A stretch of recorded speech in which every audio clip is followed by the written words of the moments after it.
అందరికీ నమస్తే. అమ్మలందరికీ కూడా హ్యాపీ మదర్స్ డే. అమ్మను గురించి ఎంత చెప్పుకున్నా కూడా తక్కువే కదా. ఏంటంటే మనం ఎలా ఉండాలి, మనం ఎలా ఉంటే బాగుంటాము అని చెప్పేసి ఫస్ట్ నిర్ణయం తీసుకునేది అమ్మ.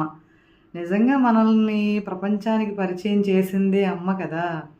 ఏంటంటే మనం అమ్మని చూసి నేర్చుకోవాల్సినవి 3 ఉంటాయి. ఏంటంటే మొండితనం, అలాగే ధైర్యం, అలాగే కష్టం.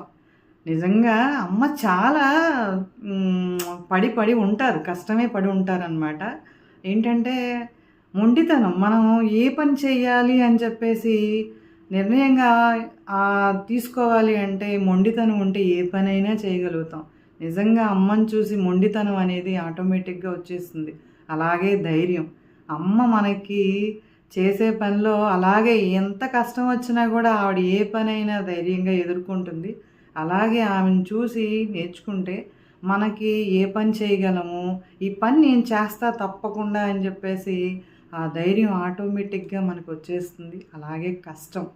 ఏంటంటే రూపాయి ఉండి లేక మనల్ని చదివించి మనల్ని పెద్దవాళ్ళని చేస్తుంది అమ్మ. కాబట్టి ఎంత కష్టం వచ్చినా కూడా మనం అమ్మను ఒక్కసారి గుర్తుపెట్టుకుంటే ఎంత కష్టాన్నైనా మనం జయించగలుగుతాం నిజంగా. కాబట్టి నిజంగా అమ్మని చూసి నేర్చుకోవాల్సిన ఈ 3 నేర్చుకుంటే జీవితంలో ఏ కష్టాన్నైనా మనం భరించగలుగుతాం కదా. ఇంకోటి ఏంటంటే అందరికీ ఒక చిన్న మాట అండి. అందరికీ తెలిసిందే. మనకు అవకాశం ఉన్నంత వరకు కూడా అమ్మని బాగా చూడాలి. ఏంటంటే అమ్మ లేకపోతే మనం ఏం చేయలేం. మనకి బాగా ఆనందం వచ్చినా, కష్టం వచ్చినా చెప్పుకునే ఫస్ట్ వ్యక్తి ఎవరయ్యా అంటే అమ్మ.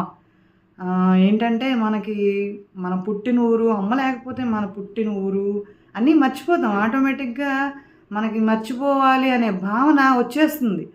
మనకు అందరూ ఉన్నా కూడా ఏమీ లేని వాళ్ళ కింద లెక్కగా మన మైండ్ చెప్పేస్తుందనమాట. ఇంకా ఆ ఊరు, ఆ ప్లేసు మనవి కావు అని మాత్రం ఒక స్టాంప్ పడిపోతుంది మన మైండ్‌లో. కాబట్టి అమ్మని బాగా చూసుకోవడానికి ప్రయత్నం చేయండి. ఇంకొక చిన్న టిప్ ఏంటంటే మనం బెండకాయ కూర వండుకుంటాం కదండీ! అది చాలా జిగటగా ఉంటది కదా. అదేంటంటే ఆ జిగటతనం పోవాలి అంటే ముక్కలు కోసుకునేటప్పుడు చాకుకు గానీ, కత్తిపీటకు గానీ కొంచెం నిమ్మరసం రాసుకుంటేనండి ఆ జిగట పోతుంది. ఏగేటప్పుడు కూడా తొందరగా ఏగుతుందనమాట. నిజంగా బెండకాయ కూర చాలా టైం తీసుకుంటుంది కదా. ఈ నిమ్మరసం వాడితే తొందరగా ఏగిపోతుందనమాట. ఈ టిప్ నచ్చితే తప్పకుండా లైక్ చేయండి, షేర్ చేయండి, సబ్స్క్రైబ్